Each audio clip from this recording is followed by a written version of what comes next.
Hi everybody, nice to see another student going solo and to be able to share it with you. This is Danny in the 44. It's quite warm as you can see with the lovely weather we've had.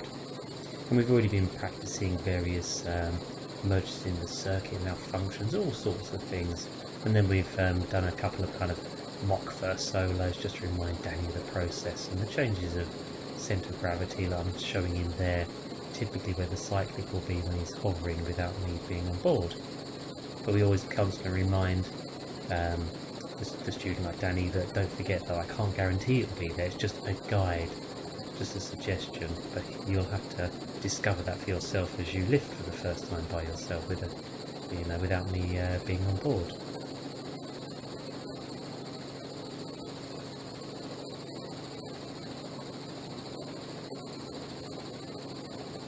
As I said, we've already been over this. This is just that last reminder to make sure everything goes wonderfully smooth and without any issues. I'll just sort of talk to him a little bit about hand signals, a bit of gesturing. I've found over the years that standing in front of the helicopter, whilst I can't possibly control it in any way, shape or form, I'm standing outside, but it helps. As students have said before, it does actually help because it encourages them to make sure they are looking up and not staring down at the ground in front of them, which won't help at all. At the end of the day, if I see them hovering a little too low, it does occasionally happen, somebody lifts, and where the nose of the helicopter lifts more than usual because of the loss of weight of the instructor in the front, they feel like they're hovering perhaps at the normal hover height, but in fact the back end of the helicopter is hanging a little bit low. So I can always give them the movements with my arms, just to say, look, just hover a little bit higher. Or if they were hovering too high, I want to bring them back down a little bit. So it's quite handy.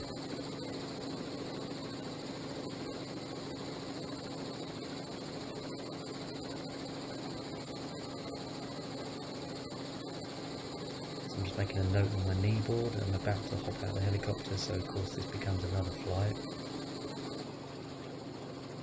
Change of captain, that's it. I've miraculously shot 50 foot in front of the helicopter. Now the video's just cut into that. Yeah, and there we are, and I'm sort of, I'll brief Danny like I always do with everybody. I'm just sort of moving my arms up as if to suggest there's no reason why he shouldn't try and do this, and yeah, he's done a lovely lift. Look, very steady straight away, very nice. You can see I'm just moving my arms up because you can't see it so much on this sort of wide angle lens, but he was just a smidgen on the lower side, so I've just sort of suggested just go a little bit higher. And I'm just sort of sticking my arm out as if to say, well, all looks good to me. There's no conflicting traffic, anything like that. As you can see, Danny's just doing the radio call at the moment. So it's just to let him know he's about to go around the circuit. Of course, in the briefing again, we remind you are about 68 kilos, so he's lost 68 kilos out the front of the helicopter, so it has greater performance. It'll accelerate quicker, it'll use less power to achieve the same thing, climb quicker. So they have to be a little bit careful of if they have a particularly high rate of climb, the increased airflow from above tends to sort of hit the horizontal stabilizer and pushes the tail down, so they end up with a slightly more nose up attitude, losing airspeed on the climb. Now that's very common to see that happen, but he's done a good job there, held his speed nicely.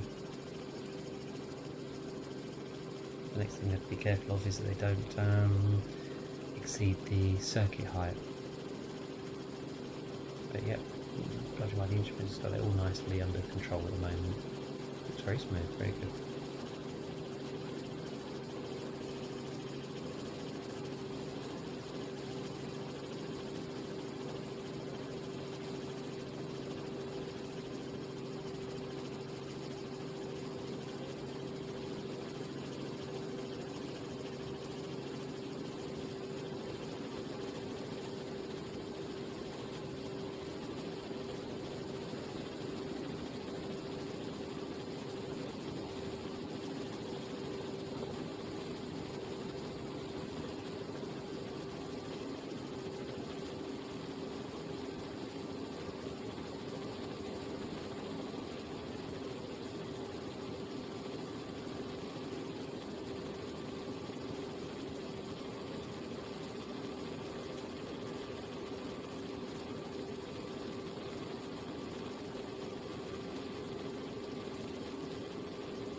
So here's Danny now, he's just at the end of our downwind of the helicopter circuit.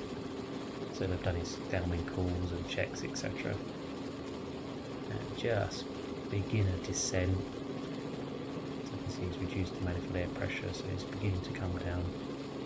Again, the briefing is on this first solo.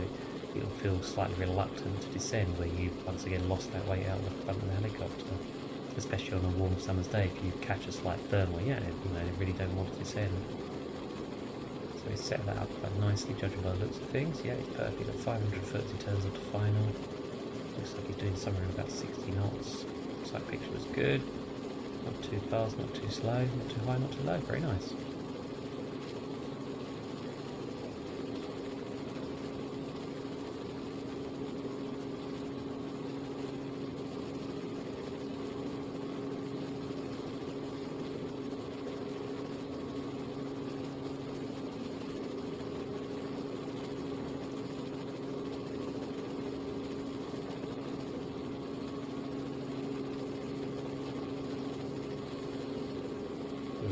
Another good day for a solar. The wind was, you can see it by that windsock there, although that windsock's not particularly reliable because the trees in the area, but the wind was straight down the airfield at about, if I remember right, about 7 or 8 knots I think it was. So it was really nice, just a nice little headwind coming down the airfield.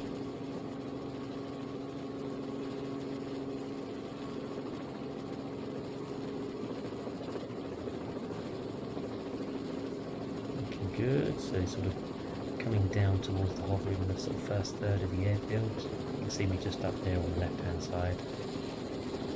And I sort of encouraged him to go back to where he took off from because he would have already felt the attitude the helicopter was at when it's on the ground.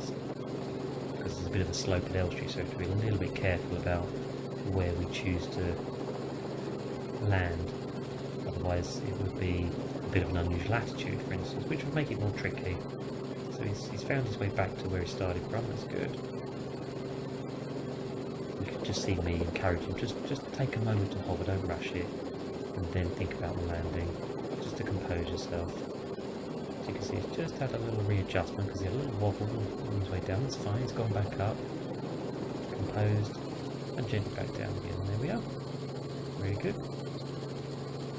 Congratulations, Danny. Nice one.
Long ranges were really good. They were quite fast, 130 knots.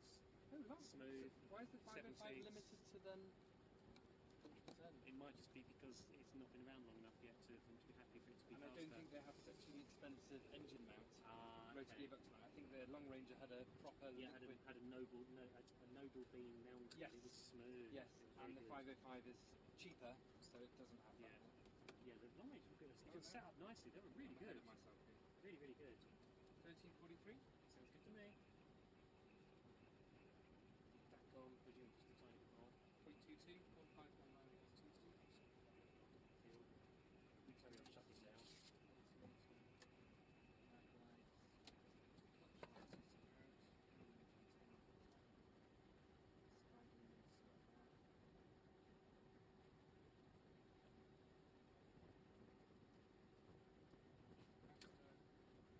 I'll have to get the Quick wave then. Yay! Congratulations, Dennis!